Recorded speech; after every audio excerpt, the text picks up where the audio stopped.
John overflow के poet हैं।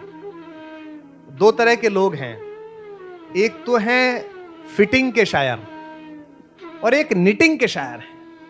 अगर आपने अपनी माँ को क्रोशिया का कुछ गुलदान बनाते हुए देखा हो, बिल्कुल, तो वो निटिंग का काम है। सही।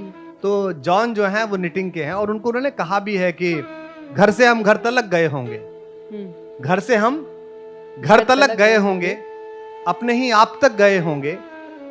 और अगला शेर है कि हम जो अब आदमी हैं पिछले जन्म पहले कभी, हम जो अब आदमी हैं पहले कभी, जाम होंगे छलक गए होंगे। क्या बात है। सो अब जरा सोच के देखिए कि वर्ड्सवर्थ जो कहता है कि poetry is the spontaneous overflow of powerful feelings, जहां तक आप भरे उससे पहले ही कह देने की जो परेशानी है, अभी कह दूं, जॉन उससे बाहर के आदमी है। तो जॉन पूरे अंदर तक छल ऐसे भरे हुए आदमी है और इसलिए मुझे लगे कि ये उसी कबीले के हैं जिस कबीले के हम हैं। गुजरे हैं इश्क नाम के दोस्त एक बुजुर्ग, हम लोग भी बर्बाद उसी सिलसिले में हैं। क्या बात है।